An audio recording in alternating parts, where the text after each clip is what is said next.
Jackson for pods, but because we're wanting to now resume testing as well as vaccination sites throughout the city, just again pivoting towards, not only recovery from Ida, but getting this city back up and prepared out of this pandemic and being the safest place to live and surely the safest place to visit.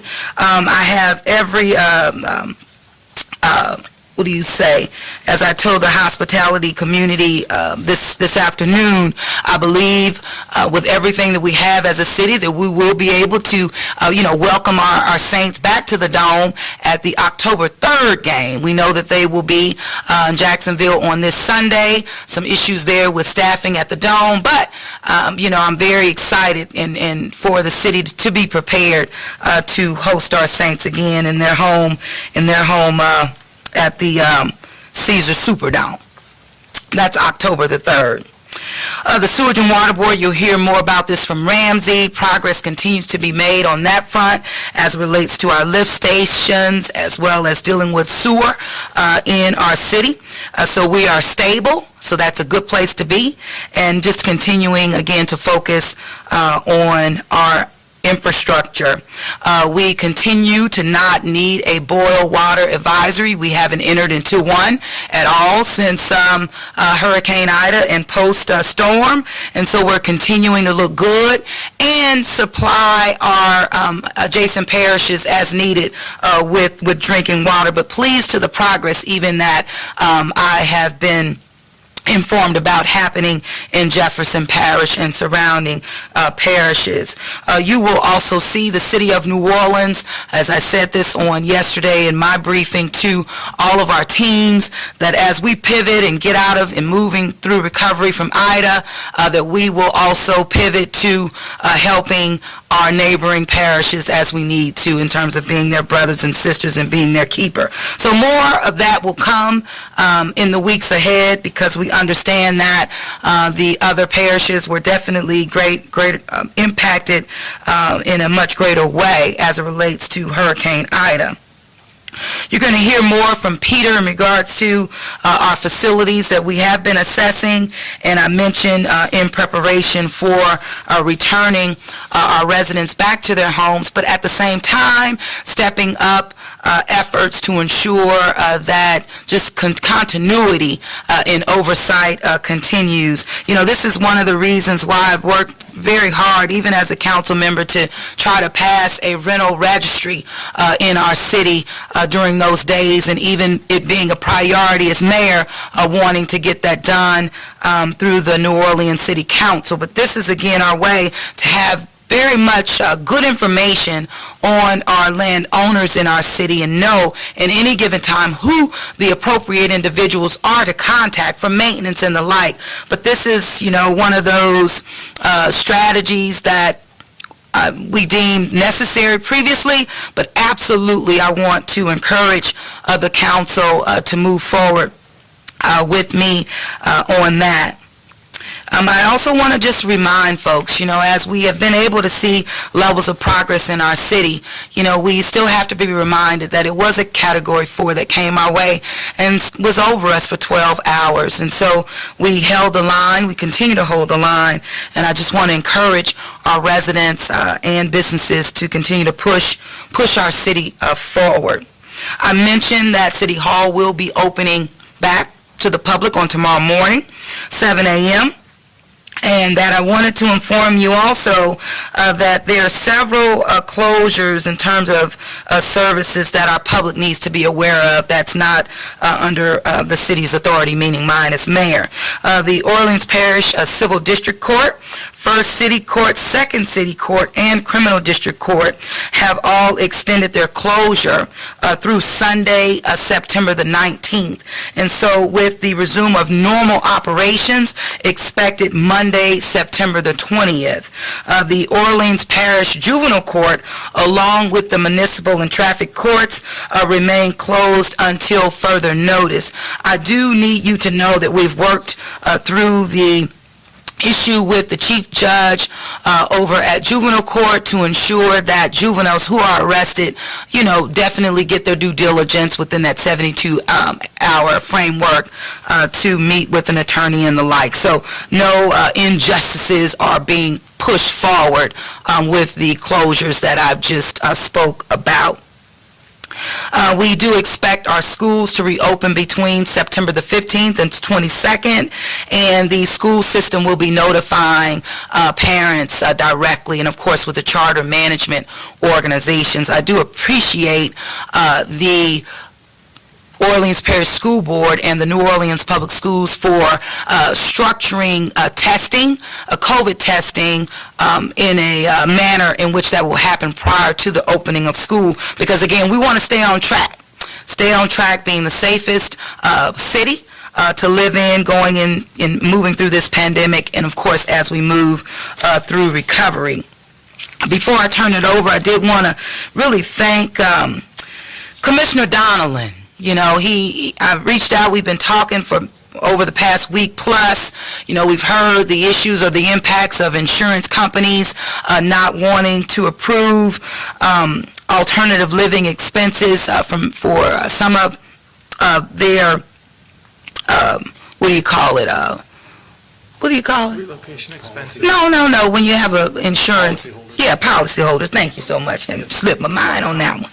Okay, so, but I wanted to really thank him because he did have an announcement earlier this afternoon just stating that he has instructed insurance companies again to honor existing claims, and we appreciate that. I do know that FEMA has also indicated if there is an individual, a property owner, that is having trouble and has received a denial letter from their insurance company, that they can submit that to FEMA, and FEMA is prepared to compensate accordingly. However, we definitely want to kind of nip that in the bud and just have the insurance companies respond to the needs of our people as demonstrated.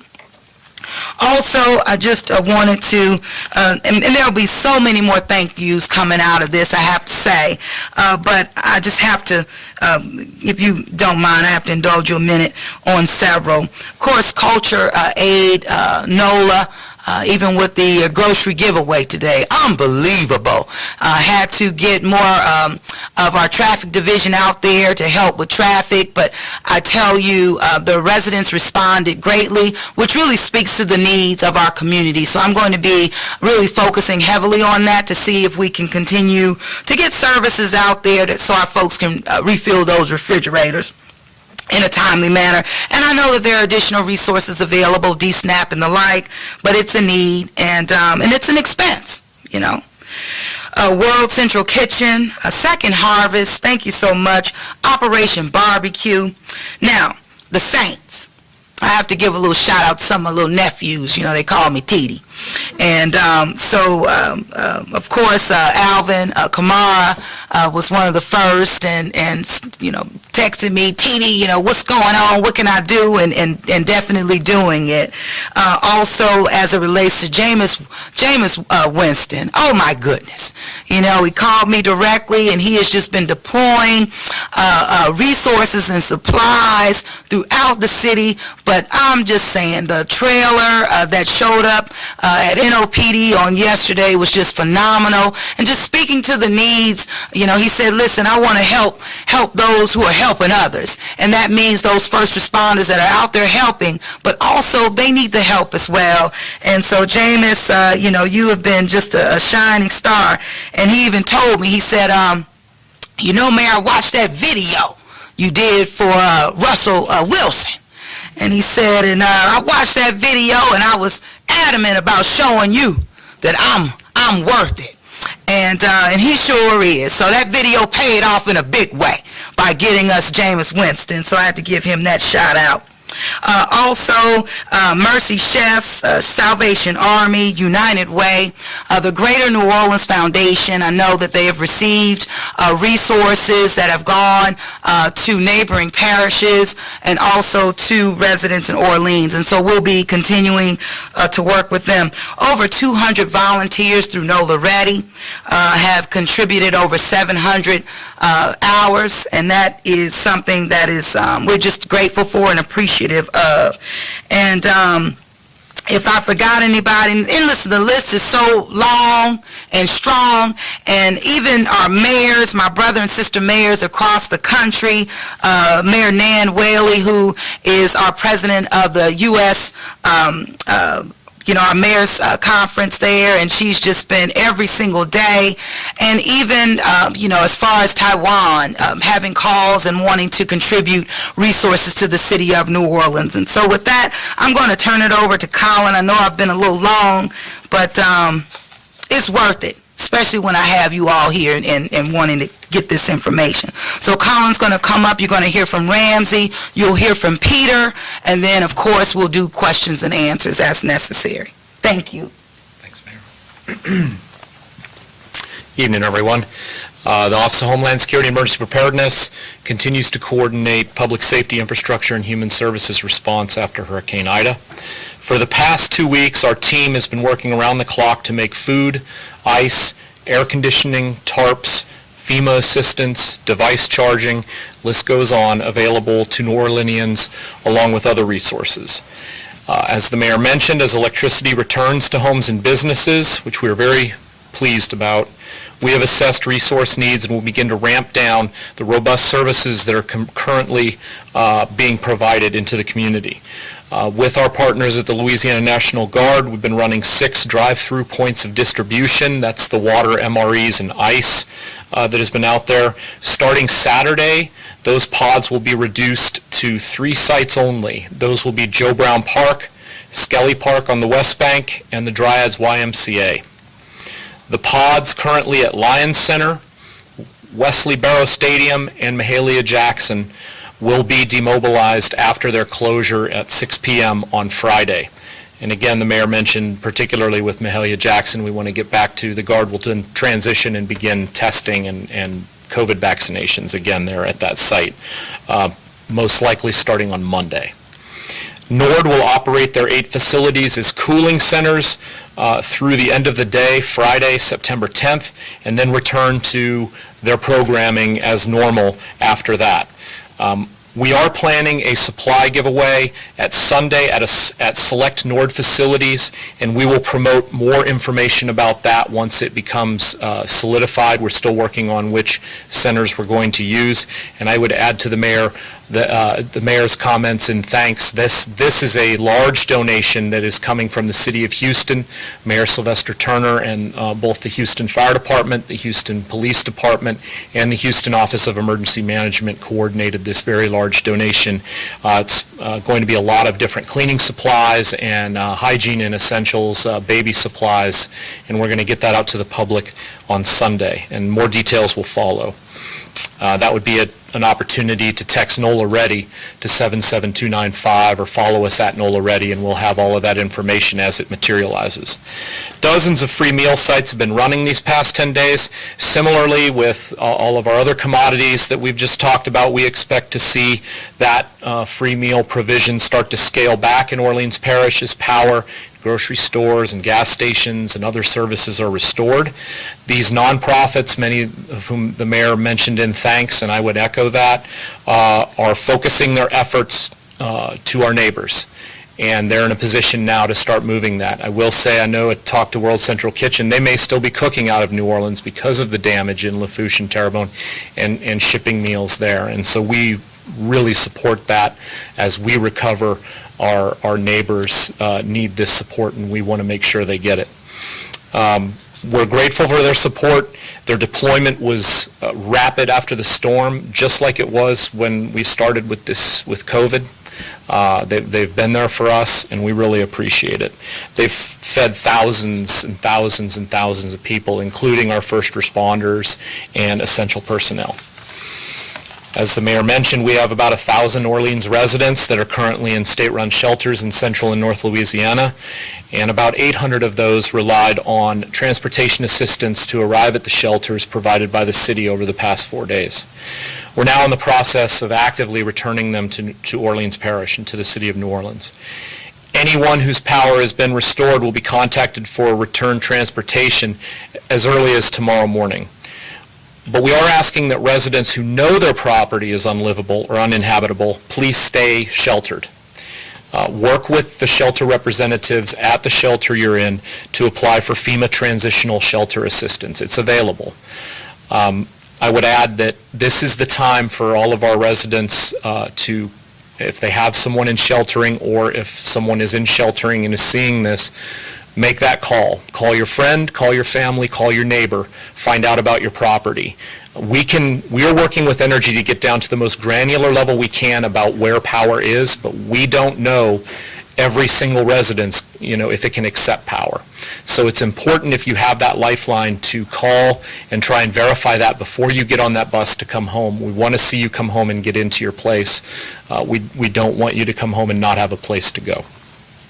Once deemed livable, I'll say that the city is working with the State Fire Marshal's office to evaluate the 9 senior apartment complexes that were made to evacuate because of unsafe conditions, and we're going to look at all 32 in the city. And once they're deemed livable, those seniors will be provided the same transportation to come back. They'll be point-to-point, meaning leaving from the shelter directly to those addresses where they came from. The group that will start tomorrow will come through the convention center, essentially in a reverse operation of what we did to take people out. They'll come in on the motor coach, and then in our partners with RTA, will provide transportation back to those cooling centers. And I'll add that once you get, and the 4 other locations, there'll be 12 locations in total that we will provide transportation back to. So essentially, you'll start off exactly where you began in this process a few days ago. Uber and Lyft are also offering a reverse of what they did when we started this a few days ago as well. If you text, there's a code for Uber, it's Ida Relief 2021, and for Lyft, it's Ida Relief 21. And if you use that code, you'll get free transportation from the drop-off point at the cooling centers to your residence. And thank you to Uber and Lyft for doing this. It made a difference. We have about 600 evacuees that are in these senior apartment complex situations, and we're going to make our timeline to get them back as soon as possible as well, again, based on livability of the facility that they were in. As a reminder, anyone seeking contact a loved one that is in a state shelter can go to dcfs.la.gov/connect or call 225-342-2727. And my understanding is that is a very quick process to get you in touch with your loved one that may be in a shelter. A few reminders for residents impacted by Ida. Again, FEMA disaster assistance, you can get that started at disasterassistance.gov or by calling 800-621-3362. You may be eligible for that temporary shelter assistance program, which would cover hotel costs. FEMA assistance can also cover impacts for renters who had damage. Assistance can also cover reimbursements for chainsaws or generators purchased as a result of the storm. Louisiana's federal D-SNAP request has been in progress, and everyone in Orleans Parish should pre-register for D-SNAP by texting LA-D-SNAP to 898-211. And remember, if you're an existing SNAP recipient, you will have replacement benefits automatically loaded onto your card. Ramsey and I had the opportunity to attend the Army Corps of Engineers' first blue roof in Louisiana. It was in New Orleans East this morning. They installed a blue roof right near Lakefront Airport on a residence. The roof needed it, and it was good to see. You can apply for that program at blueroof.us or by calling 888-ROOF-BLUE. 888-ROOF-BLUE. And that's a terrific program. My understanding is there are 7,700 applicants already in New Orleans. Get your name on that list.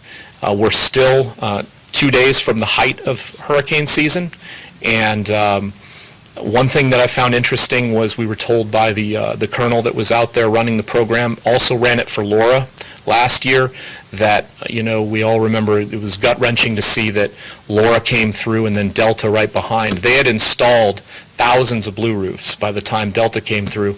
They did not have, they all held up through Delta, which is a testament to the construction that they use. These are really good, and so avail yourself of that program if you can.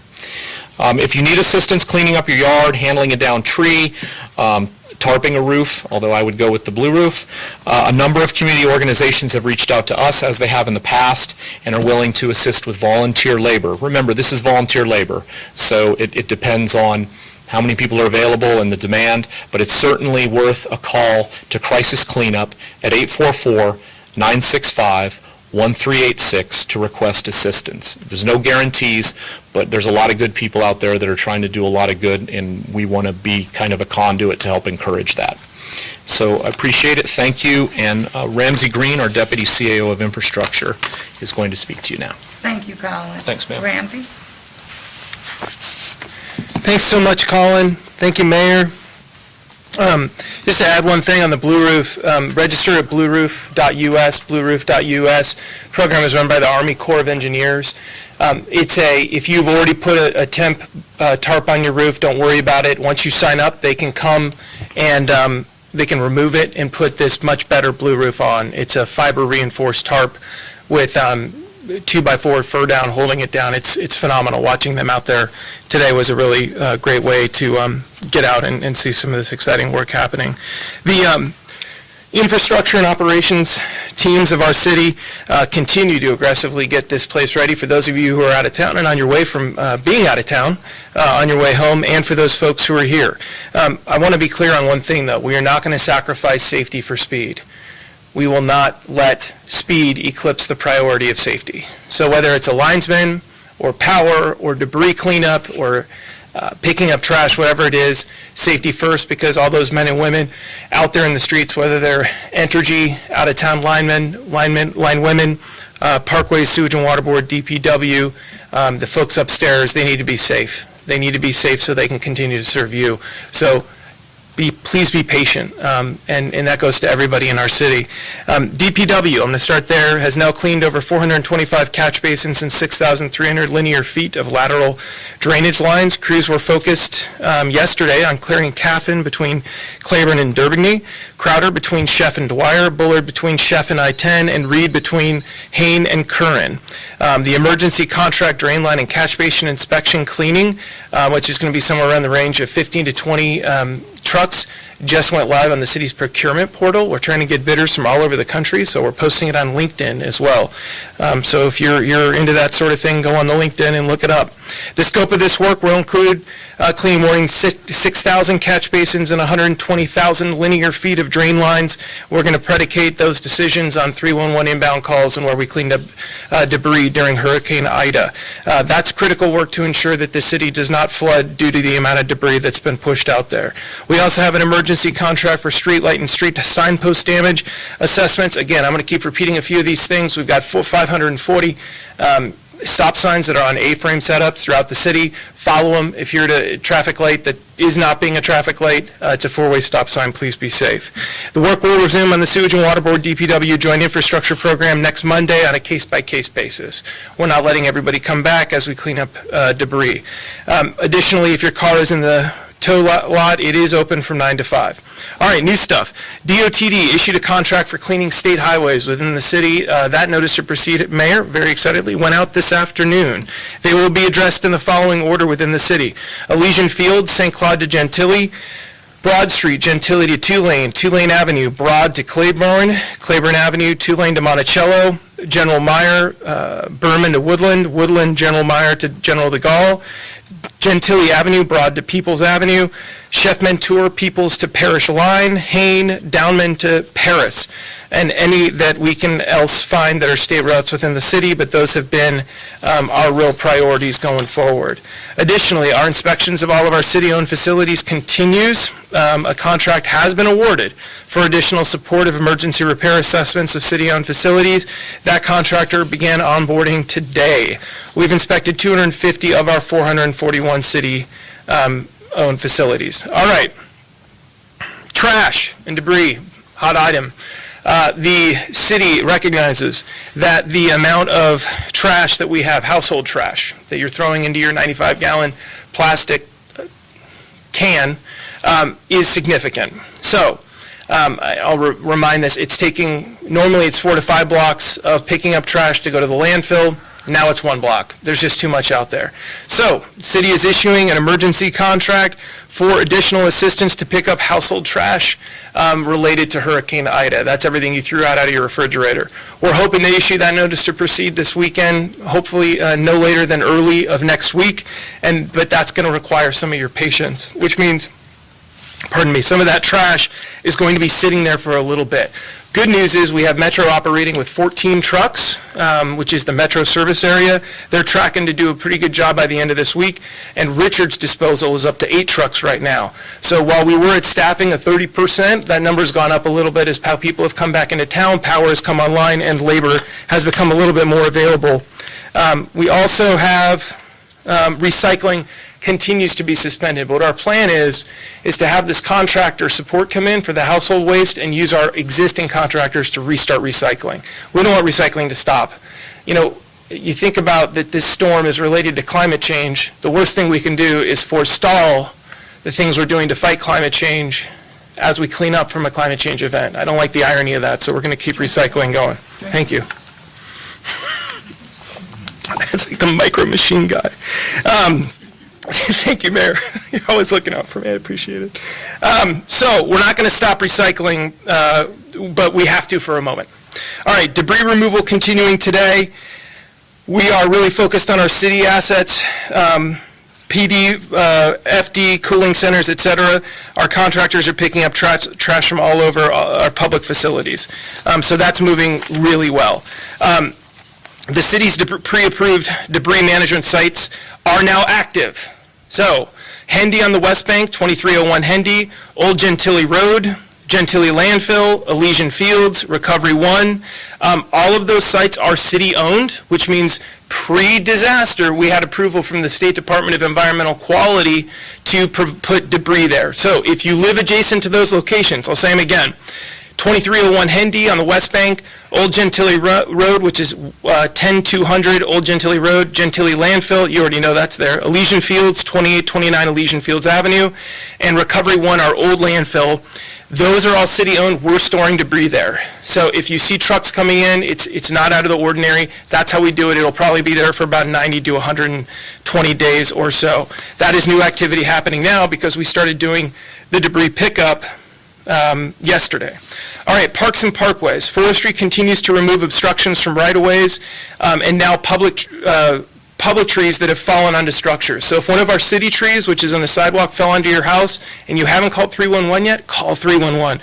Let us know. The Florida National Guard and the Louisiana National Guard are helping us on that work. We have 280 completed work orders out of 460 calls for service. Parks remain closed, but we're really starting to clean them up. Today, we were tractor cutting the Marcellus Harmony Park, which used to be known as Palmer Park, Miltonberger, and others parks throughout the city. Continuing work on the Joe Bart Golf Course at Pontchartrain Park, Brechtel Park, Armstrong Park, and Congo Square. Closed today, as we're doing work, is Washington Square, Jackson Square, Coliseum Square, and Sophie B. Wright. Mosquito and termite control. This has been a fascinating thing to see our mosquito and termite folks. These are scientists, hard-working, operational people led by Dr. Claudia Reigel. And for the media folks, we really want Claudia to talk to you guys directly, so we're going to make her available in the next couple days. To stop mosquitoes from breeding, eliminate any standing water around your home. report any mosquito problems, illegal dumping, water leaks, or unattended swimming pools by calling 311, and the city will come drop larvicide or release mosquito fish into your swimming pool if that continues to be a problem. You can also report it as well. The mayor covered the sewage and water board. Sewerage is really looking good. They're stabilizing. Thank you, everybody, for your patience as we went through all that work. Drainage and power equipment status is very positive. We're looking good. Our drinking water is so popular. Our surrounding parishes are begging for it. And if you see a problem, please report it to 52 Water related to sewage and water board. Last couple things. One is Entergy. They were tracking at 83% this morning. They assure us they will hit 90% by the end of the day. Everybody out there who doesn't have power, please be patient. These men and women are working so hard. The work is dangerous. There's a methodical process that crews need to follow to get these lines back up. Ida caused catastrophic damage, and crews are working as quickly as they can. And some work, this is important, is directly related to your home. So you may have power suddenly, and you're looking around and you're like, wait a second, power's on. But it could be a problem at your house. Call and report that to Entergy, and they can come and figure out a way to reconnect your house to the system. As of this morning, Cox has restored more than 40% of its customers online. They had 60% of their infrastructure was damaged, which is good. We have a lot of good stuff we'll put on the internet about telecommunications, and RTA is back to modified Saturday schedule throughout the entire city. That goes from 6:30 a.m. to 7:30 p.m. That's all I got. Thank you, Mayor. Well, thank you, Ramsey, for that. Just a lot, that we do have to report out, and it's important. So with that, we're going to have Peter Bowen, and then we'll get to additional questions and answers that you may have. Peter? Thank you, Mayor. Good afternoon. As you're all aware, the city's health department did inspections on 32 apartment complexes, 9 of which were subject to their closure. Immediately following that, the Office of Business and External Service assembled a strike team to evaluate these buildings, a full complement of inspectors from mechanical to electrical, commercial, fire prevention.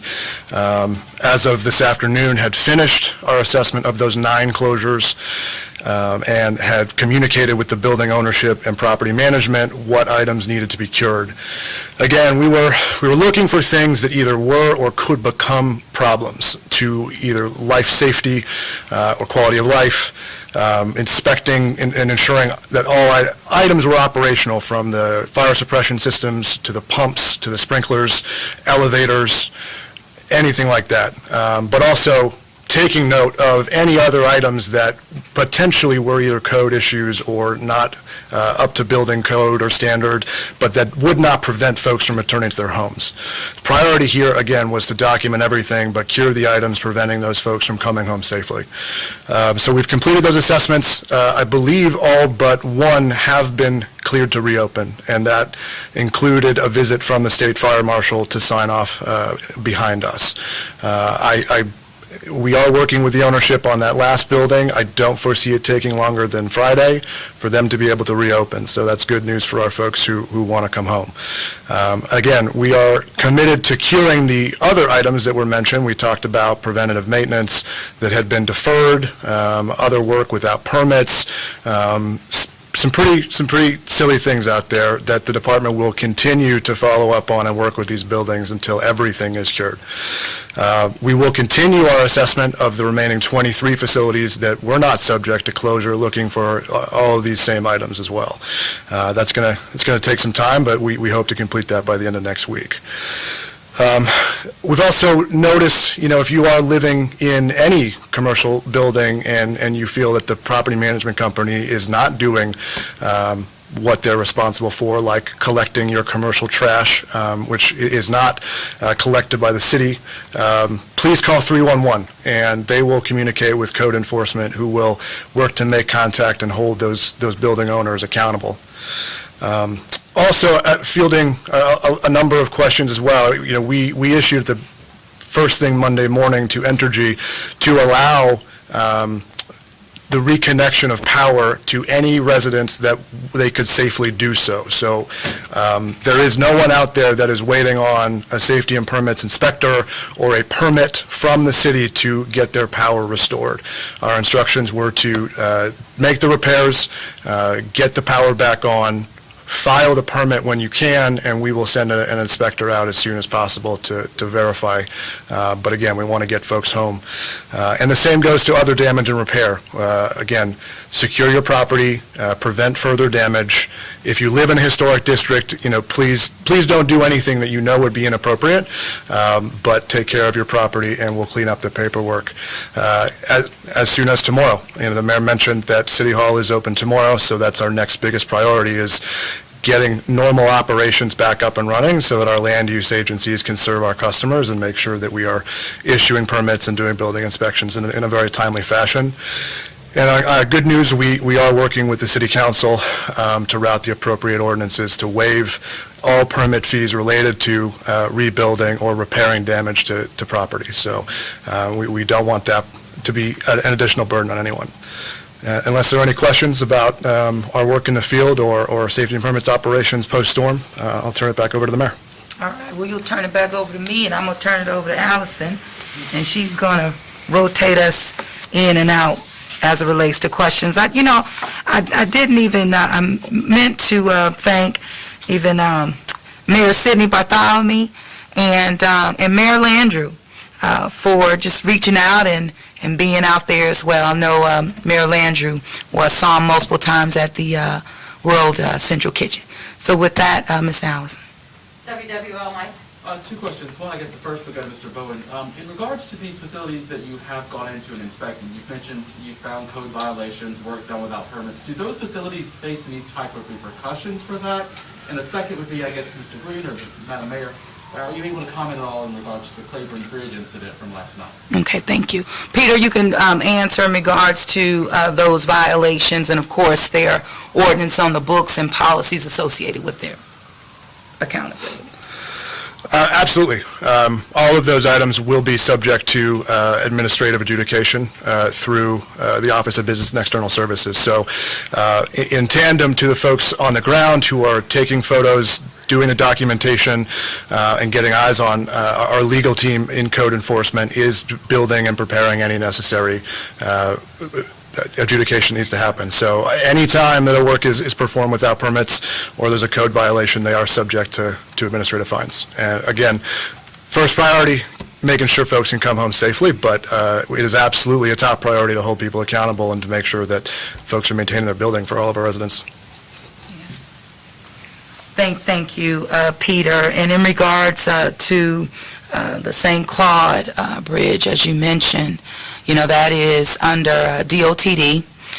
It is under active investigation, and so we'll be following up as we have throughout the day, but I don't have any more information to provide you with at this time, but we'll get a little bit more after this press conference. Next question from Jessica, ma'am. Yes, ma'am. Sure. So you mentioned, Peter, that one building is still closed. What is that building and what are the issues that you found there at the senior center? You want to mention that?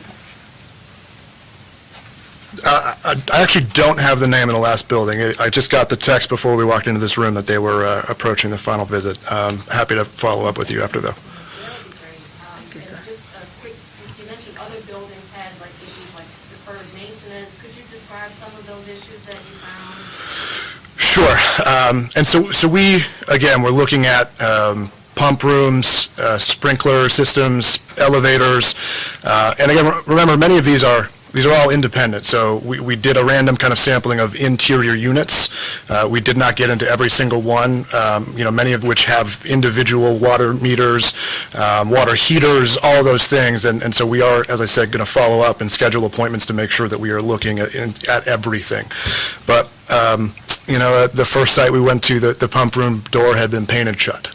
The fire prevention officer that was with us, when he tried to pull it open, the door handle ripped off. Clearly no one's been in there. We've come across resident windows that have been painted shut. There's definitely clear signs that these are smoking facilities. there's stuff there, and it's definitely a concern. But again, that's going to take us a longer period of time to assess, to cure, to enforce, but are not necessarily, major life safety that would prevent folks from returning to home. Gotcha. Just one more question. You mentioned, Mayor, the rental registry, and you advocated for that. What type of staff would the Office of Business and Internal Services need to be able to do these types of inspections on a regular basis? Well, you know what, I think, Jessica, as it relates to a rental registry, it's one, allowing and equipping the city with information in real time so that we have a better assessment and knowledge of every rental property in the city, as well as ownership and/or management. If you are familiar, like when you have some, I call them ghosts. If you would go to the state website, for example, where LLCs are registered, and many of these units are under a business, and that's where you would find the business, but it doesn't give you specific information in terms of who you call. And so these LLCs, I just call them ghosts because it doesn't lead you to anywhere. And then you will go in and try to do your own little Google search to find who the responsible party really is, and that can get you to someone, and I'm just one of my examples because I did this before, and I got a doctor's office in where was it, in Southern California, and I had to leave a voicemail on the dental office general mailbox, but that's how I got the response back from the owner. This is just an example of how we definitely have a need for real-time and accurate information relative to rental properties throughout the city of New Orleans. It is not about an I gotcha. It is not about trying to create an avenue for the city to make money.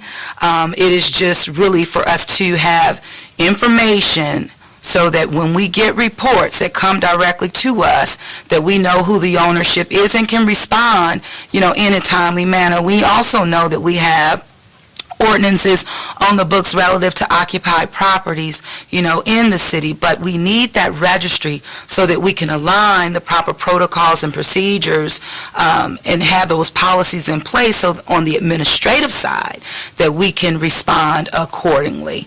And so it's just where gaps have been found in the lack of information. So much like when I came in as mayor and pushed for us to have a property inventory of every property that we own as a city and also properties throughout the city, but that's our way of having the information so that we can be held accountable as well. So I'm just looking for that same level of information relative to the rental community. When I did put this ordinance up, when I was on the New Orleans City Council, got a lot of pushback. You had a lot of large homeowners association, property owners and the like on the landowner side or rental property owner side really had a lot of pushback. And so it does take political will, to stand and just push these types of instruments forward, because we don't want to get to after the fact. Ramsey has my little shirt he made me in his office,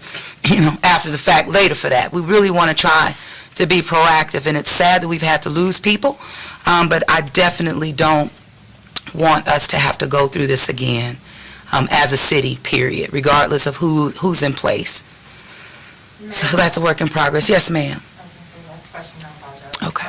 Mayor Cantrell, how worried are you about the city's COVID numbers with gap in testing and vaccinations, as well as a lot of people having to go into these congregate shelter settings? Yeah. Well, you know what I found? That's why I'm just so proud of my people. What I found is that, one, New Orleanians, majority are vaccinated, high numbers over the national average, definitely the highest in the state of Louisiana. Those who did evacuate from our city were sometimes the only ones wearing a mask. They refused to take those masks off. So they were setting the best example that you would want your city, to be able to show, particularly in other states and in other cities that are not New Orleans. So, number one in that, New Orleanians, so keep it going. That gives me a level of comfort. It really does. To know that while those we were still here, we were majority vaccinated, and so I believe that, and we will see now, because time will tell a story in regards to the testing, in regards to the hospitals, right, because it lags behind. And so you can't make it up. So the data doesn't lie. And so, but I do feel confident that we will come out of Ida still at that same level of safety and public health as we went into it. But that still means that the guidelines that were put in place pre-Ida are still in place. You need to show that vaccination card or a negative test. Because it's important. We want to stay, again, on that path of progress at every single level. And there's been no pushback in regards to that from the business community. They just want to get back to business, and that's what our primary, one of our focuses is on, our businesses and, of course, our residents' top priority. Absolutely. Come on, Colin, and get me straight on. No, I was just going to add anecdotally that at those 12 sites, I had 2,000 masks put at every site. Obviously, RTA was very serious about mask use when people were arriving. Now, I know, our number was around 800, but I don't know if we even opened one box. Everyone had masks from when they got to the pickup points, through the process, onto the motor coaches. And I just want to say that there was no resistance or any kind of issues whatsoever with that. So it was good. It was really good to see, because we were concerned about it, for sure. Thank you, Colin, Yes, ma'am. and you just reminded me of one thing, and I'm so glad that Ramsey, was able to share the addresses with you of where we have pre-approved sites for dumping debris. And I'm hoping that as we move through this recovery from Ida, we move towards a city that is cleaner, that has fewer dumping sites going on, so to the public utilize this as a resource now, so that we can come out of this better than we came into it. And it is my priority, make no mistake about it, to get us over this trash, consistency in terms of pickup. I want to come out of this stronger than when we went into it. That also speaks to my movement of just activating another RFP for additional support. We know that capacity just is an issue across not only the city, but the state, but even the country, quite frankly, relative to getting in and improving our capacity. But I just told my folks and Ramsey to push that RFP out anyway. If we get responses, we need them, and we will take advantage of the opportunity to have more boots on the ground dealing with this trash situation. But it is our goal and our focus that as we recover from Ida, that we will not have to go back to where we were pre-Ida with the lack of consistency with trash collection in the city. But this does create an opportunity to utilize these dumping areas that have been identified and pre-approved for debris, utilize these in a timely manner so that we can free ourselves up as a city from trash and debris. And of course, this is aligned with post-storm recovery. So thank you all again just for your patience. I know we gave a lot of information. I hope you and your families, I'm talking to you all, you're all okay and getting better. I had some roof damage, but when you think about where we were 16 years ago, man, oh man, I just can't even be upset about it. Just kind of push through. And so with that, God bless y'all, and we're going to get through this better and stronger. Thank you.